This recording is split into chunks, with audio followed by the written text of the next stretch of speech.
Voilà, donc nous allons maintenant pouvoir accueillir notre deuxième intervenant. J'entends par cela Gilles Beaufils de la société Aldrup qui a déjà partagé son écran. Merci Gilles. Et voilà, on va te laisser faire le travail. On te transmet les manettes et le micro surtout. C'est Ça y est, bon, on a ok. ton son. C'est bon. Ouais, vous avez le son, vous avez l'image. Tout est bon. La vidéo, le fond d'écran et le son. Qu'est-ce qu'on demande de mieux? C'est parfait. Eh bien, écoutez, c'est parfait.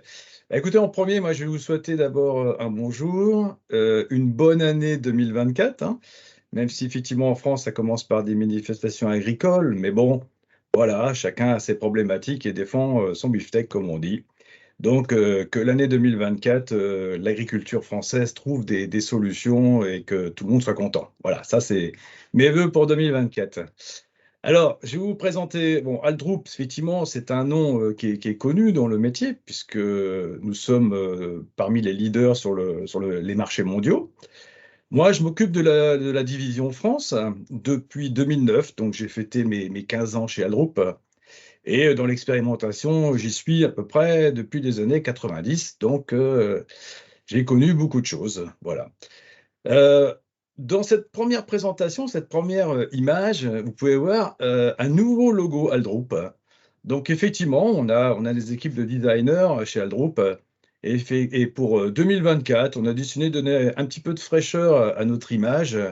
Et effectivement, voilà, il faudra maintenant vous habituer à ce nouveau design qui est sympathique, qui a une allure dynamique, entre parenthèses. Donc voilà.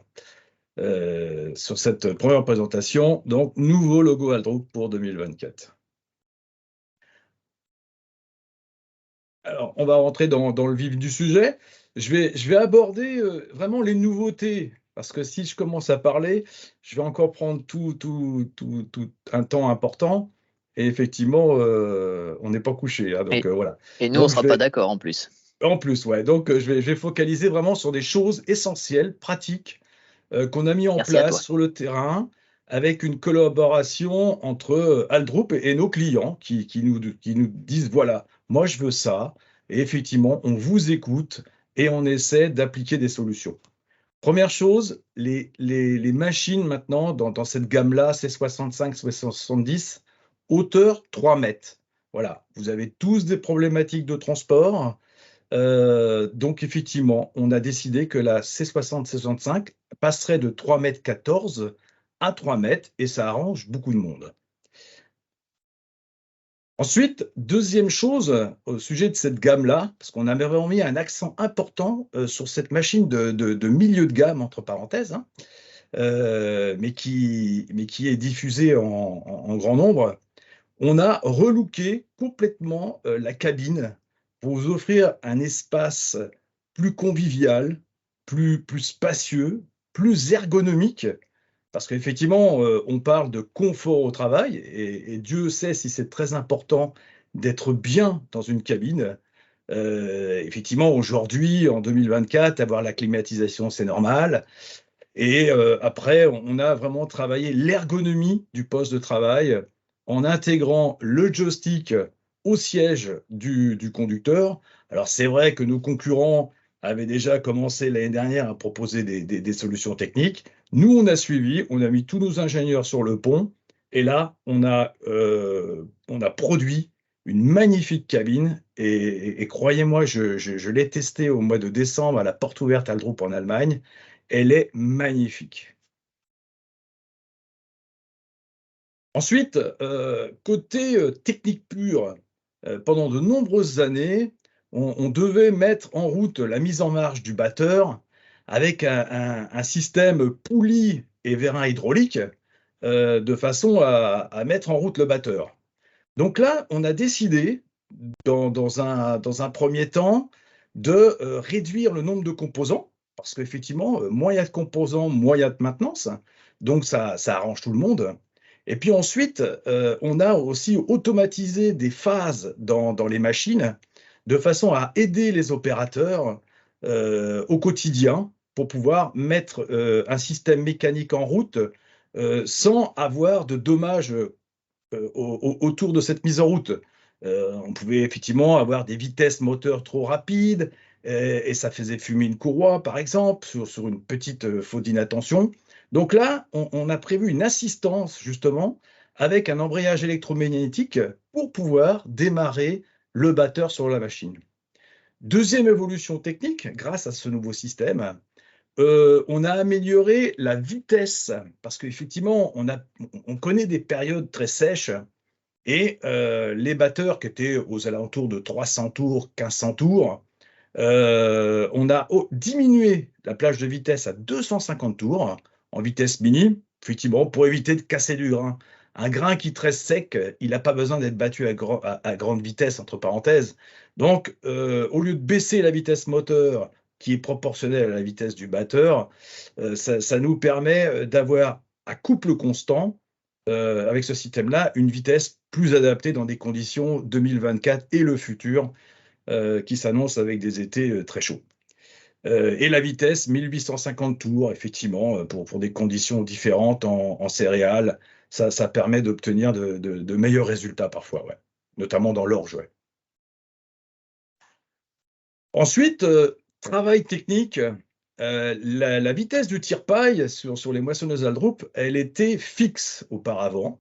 Donc effectivement, si vous mettiez un batteur à 300 tours, en colza par exemple, la vitesse du tire-paille, elle était restée à une vitesse constante, qui pouvait être 1000 tours, par exemple. Donc maintenant, on a fait une proportionnelle entre la vitesse du batteur et le tire-paille. C'est-à-dire, si je mets ma vitesse batteur à 300 tours, mon tire-paille sera 10% plus vite que le batteur. Ce qui fait effectivement, en termes d'extraction de la matière du batteur vers la partie nettoyage, on va avoir un système qui est en adéquation par rapport aux deux vitesses. Et effectivement, on n'aura pas une survitesse dans un cas et une sous-vitesse dans un autre. Ensuite, sur des problématiques clients, c'est comment récupérer un échantillon et ne pas avoir ni de sous-dosage, ni de surdosage. Parce qu'effectivement, à un moment donné, on a géré en fonction du temps, donc du temps d'ouverture d'une trappe qui vous ramène un échantillon. Mais vous pouvez avoir une parcelle plus ou moins chargée qui fait qu'à un moment donné, vous en avez trop. Ou une autre où il n'y a pas grand-chose dedans, vous n'en avez pas assez.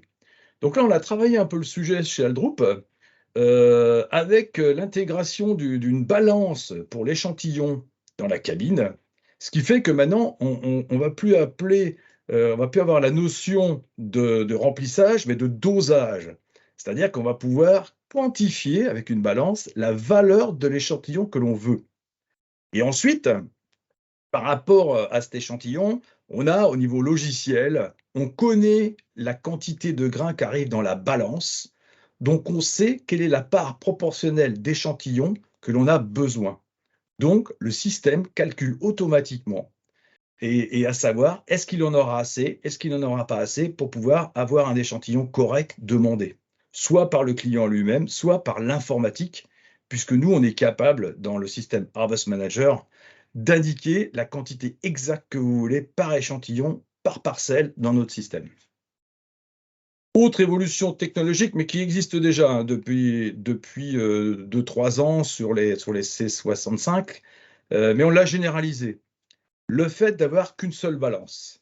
Et le fait que d'avoir une seule balance, ça implique, par rapport aux différentes variétés que vous allez récolter, en colza, on peut avoir 3-4 kilos dans la balance, en céréales, on peut avoir 11-12 kilos dans la balance, et puis en maïs à 200 quintaux, on peut avoir 35 kilos dans la balance. Donc, pour pallier à cette situation-là, le système, lorsqu'il sait qu'il arrive à une consigne, donc à une valeur maximale de la balance, lui, il va décider de fermer la trappe supérieure de la balance. On va donc stocker ce qui arrive dans un pré-bac. On va peser immédiatement la quantité qu'on a isolée et on va l'envoyer vers la cabine. Et ensuite, dès qu'on a fini l'opération de pesage, de l'enregistrement de la pesée, on ouvre aussitôt la trappe supérieure et de nouveau, on va re-remplir la bascule. Ce qui fait, vous pouvez très bien récolter une parcelle de 4 mètres, 10 mètres, 50 mètres, 100 mètres. Le système va associer automatiquement les valeurs. Ça, c'est une technologie qui fonctionne très bien maintenant sur nos machines Aldrup et qui donne entière satisfaction. Sachant que les pesées se font en roulant. La qualité du montage de la balance, hein, avec les capteurs qu'on utilise depuis des années, nous permettent de proposer maintenant ce système-là. Certains pourraient dire que ça s'associe au green gauge. La différence, c'est que le green gauge, c'est des toutes petites trémies, alors que nous, la trémie principale, elle pèse 25 kg d'entrée. Alors, autre chose aussi qu'on a développé, moi j'avais des clients qui me demandaient toujours de pouvoir stocker des échantillons facilement à l'extérieur de la machine. Alors, à la base, les cabines d'Algroup sont quand même assez grandes à l'intérieur et beaucoup stockent leur échantillon à l'intérieur de la cabine.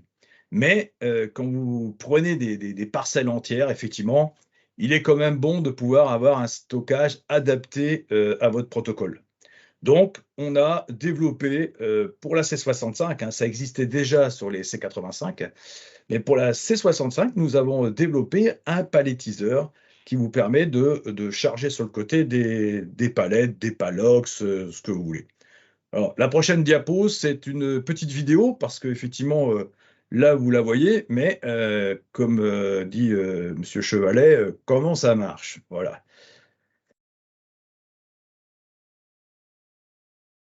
Alors, la suite. Alors, par contre, comment je démarre la vidéo là? Ah oui, voilà, elle est là, pardon.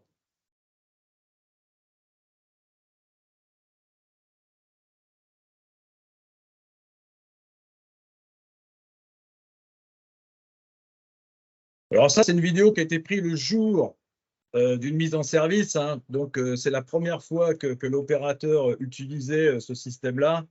Donc, effectivement, il y a des petits temps morts, hein, le fait de trouver où sont les commandes. Voilà. Quand vous travaillez avec le système plusieurs jours, plusieurs semaines, vous avez immédiatement les bons réflexes. Donc voilà. Et la palette, elle est surélevée et vous pouvez après récolter au champ avec le système. Donc la prochaine diapositive, c'est effectivement au champ comment ça se passe. Voilà, c'est celle-ci. Le son est bon, Dorian, on entend le son ou pas? On n'a pas de son, Gilles. Ah, vous n'avez pas de son. Non, non, mais c'est pas grave, on voit les images, hein, t'inquiète. Vous voyez les images. Ok, bon, bah voilà. Donc, bah, vous n'avez pas le son. Moi, je vais vous faire le commentaire. Donc là, voilà. On a une petite sole de glisse en inox, hein, sur le côté de la machine avec une trappe. Là, on est en train de voir l'opérateur qui est en train de préparer les sacs, hein. Donc, effectivement, il va mettre en place un strap, un Ligarex ou un Rilsan avec une étiquette, hein, de façon à pouvoir récupérer l'échantillon. Alors, vous l'avez vu descendre sur la trappe? Parce que moi, je ne l'ai pas vu. Non, pas encore. Hmm.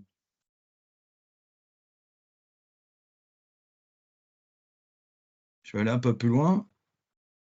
Voilà, là, vous le voyez. Hop, c'est bon. Vous l'avez vu, là? Ouais, elle est Ok. passée vite fait. C'est passé vite fait, ouais, ça, effectivement, ça va vite, hein, puisque je vais le repasser juste pour vous voyez la séquence. La vidéo est peut-être pas très fluide par rapport. Voilà, là, on le voit bien. Hop, ah ouais, ça passe vite fait, ouais. Je vais essayer de m'arrêter sur...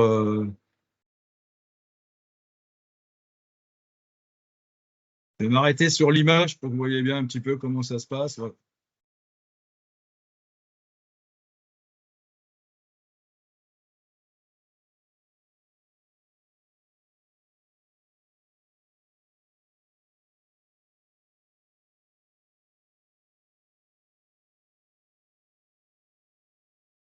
Ouais, ça va.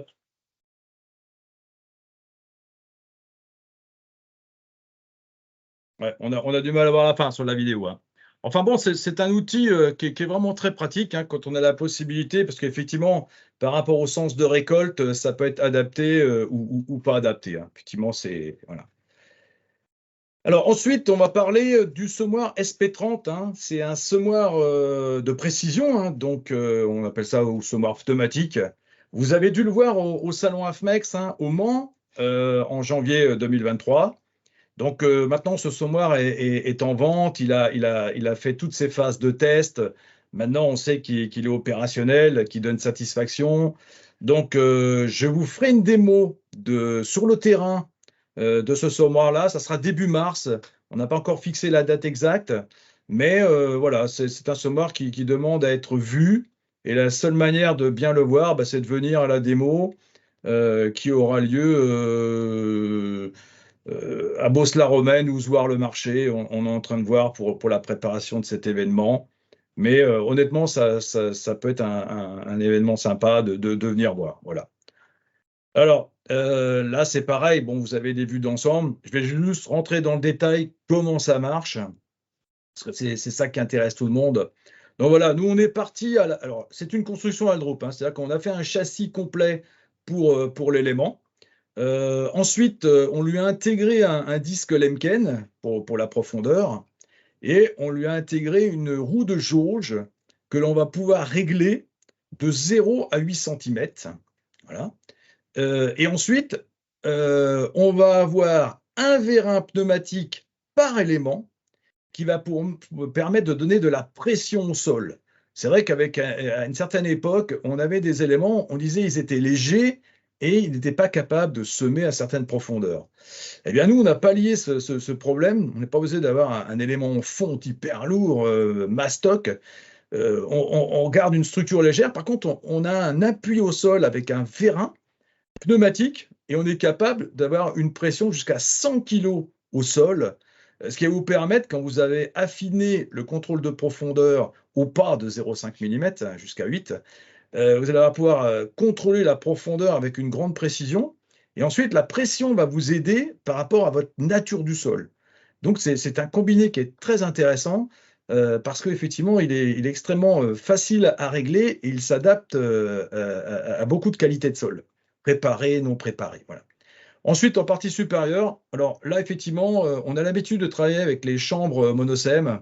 Donc, c'est la chambre de l'élément MS de chez Monosem qui a été adaptée pour avoir les fonctions d'alimentation et d'aspiration des graines. Voilà. Donc là, ce semoir est disponible maintenant à la vente pour 2024. Après, concernant les automatismes qui sont liés à ce semoir-là, nous avons effectivement la possibilité de régler tous les protocoles que vous voulez. Vous pouvez mettre soit une table à magasin, soit un diviseur. Vous pouvez informatiquement et sur les consoles régler les interrangs, les longueurs d'allée, les longueurs de semis. Elles peuvent se changer automatiquement par rapport à ce que vous avez sauvegardé avant. Et effectivement, le semoir est compatible GPS, puisque maintenant, le GPS est un grand standard pour beaucoup.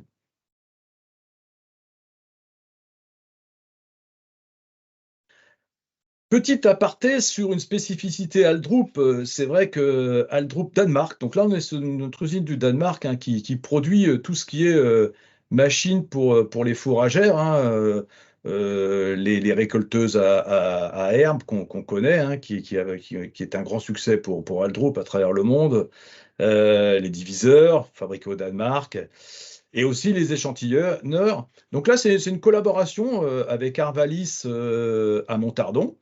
Donc le but c'est de récolter des cives, hein, puisque effectivement derrière Arvalis travaille sur la méthanisation, hein. Donc effectivement c'est d'actualité. Et donc on a conçu un ensemble. Alors on a repris des éléments qui sont fabriqués chez Aldrup depuis très longtemps, comme la partie M63, c'est-à-dire la machine de devant.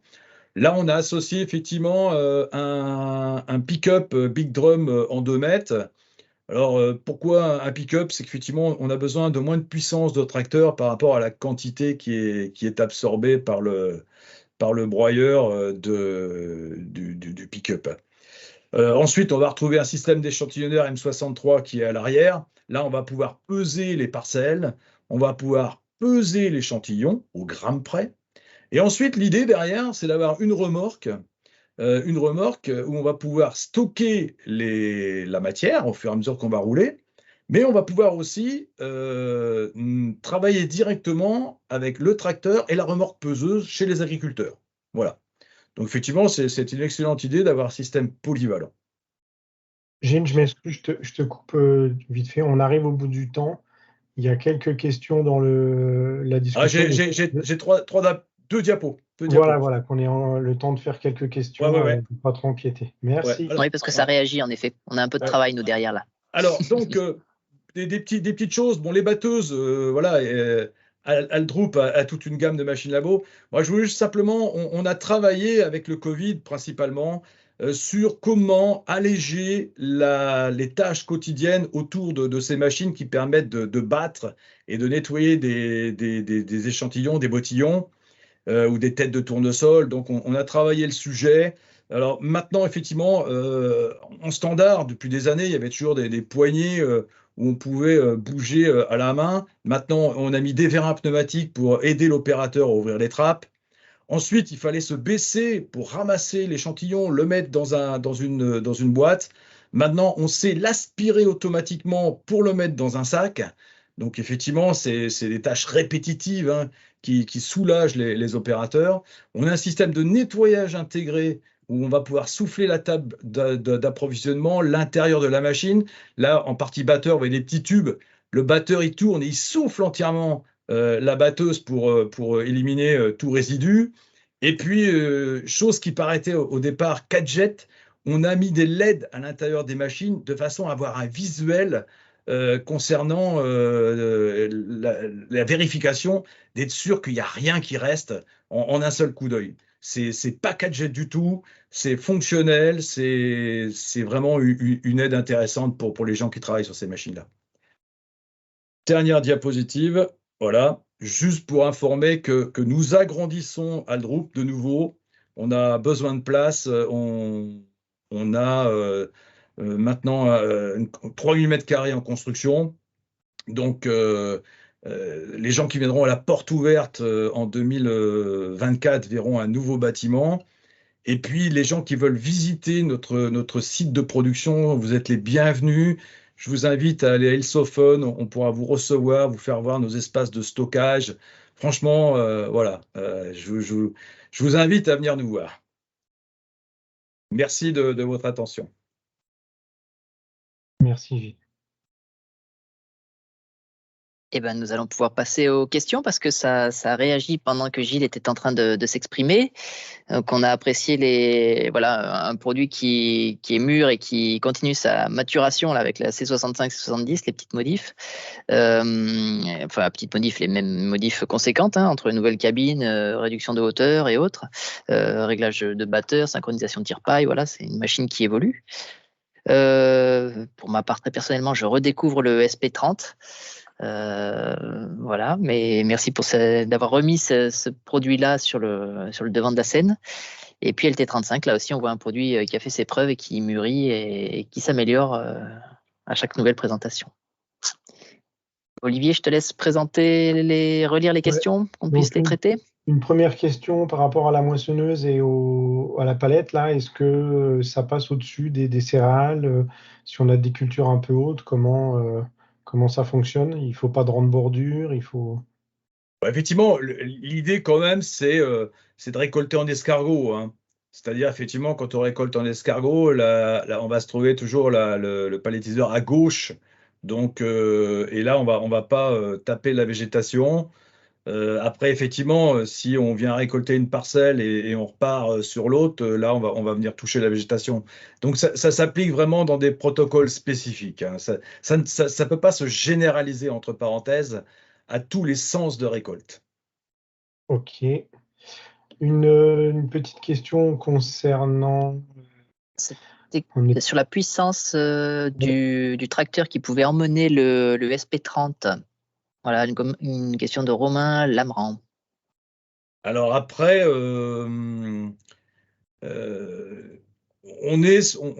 effectivement, on va avoir besoin d'un tracteur entre 90 et 110 chevaux, en gros.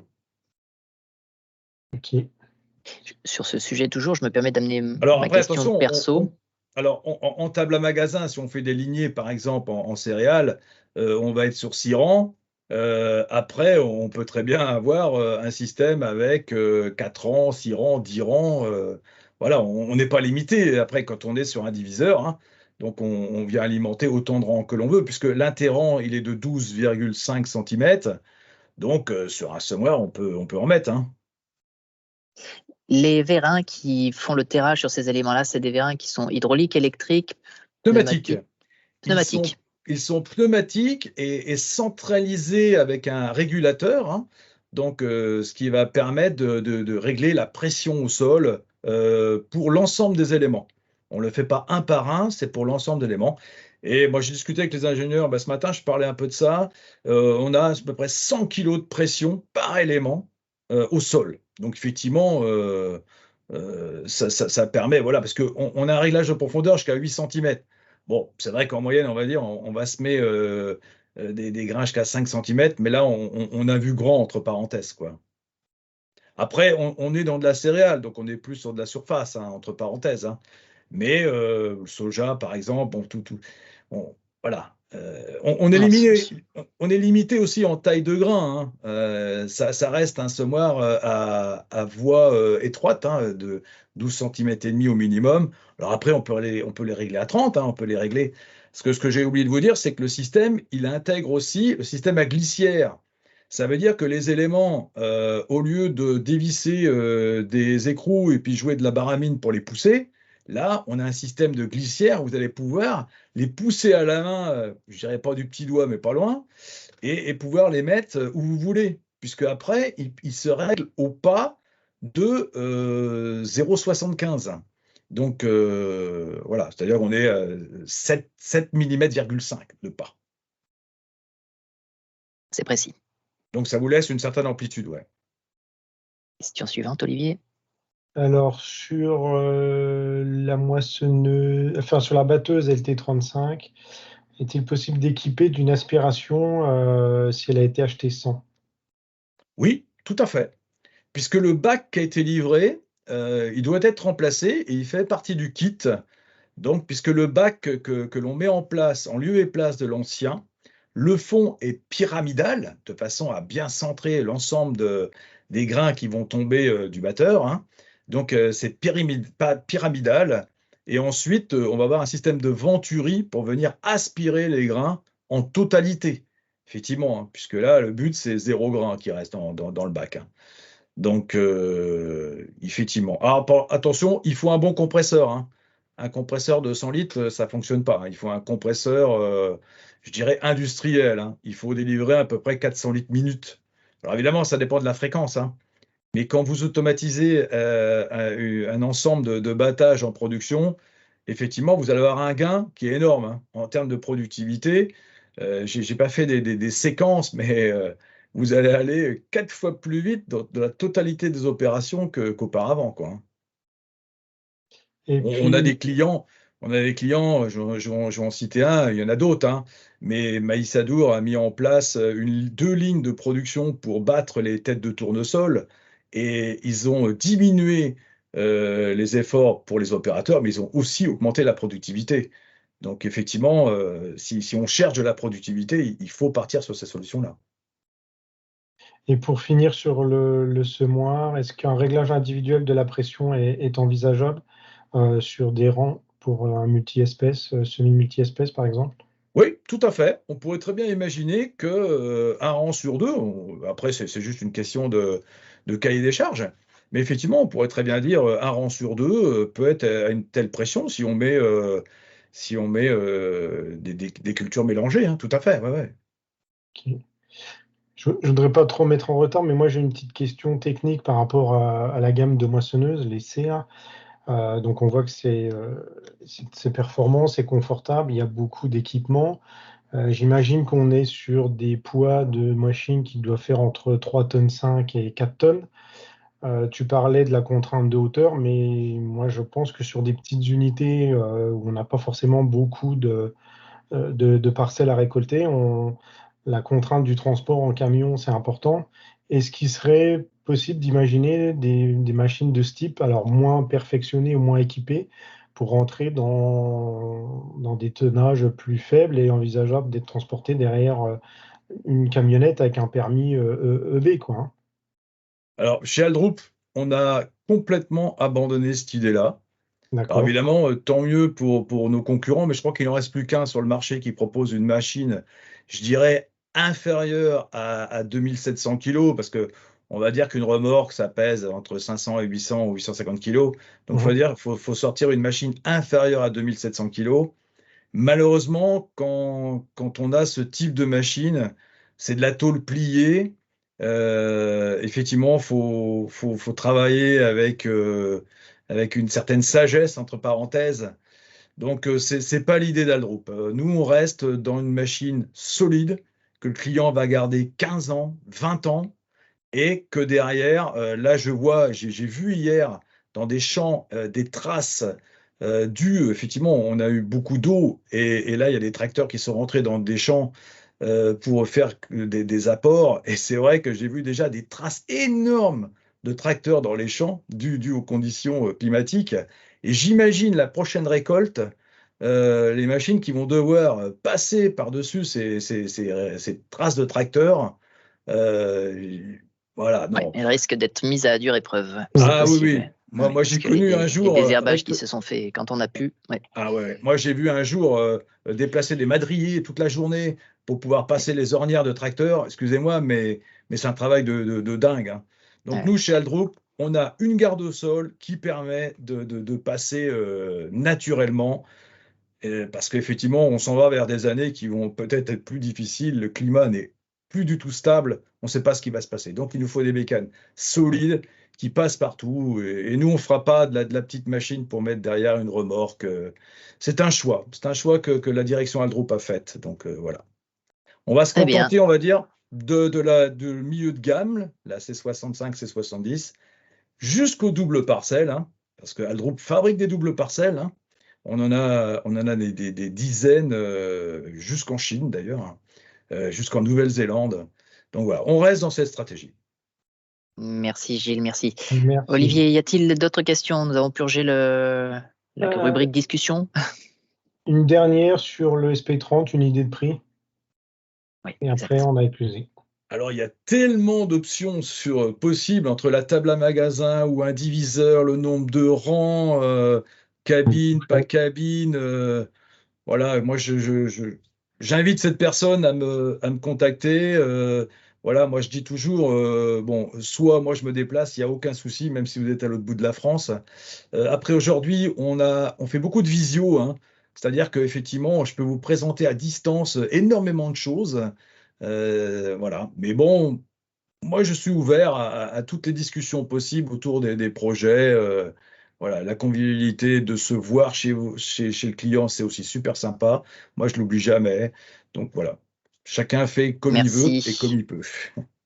Merci Gilles. En effet, les visios, Merci. comme on le prouve aujourd'hui, ça peut avoir des aspects intéressants sur l'efficacité, mais on ne peut pas tout faire en visio. Donc, ouais, Exactement.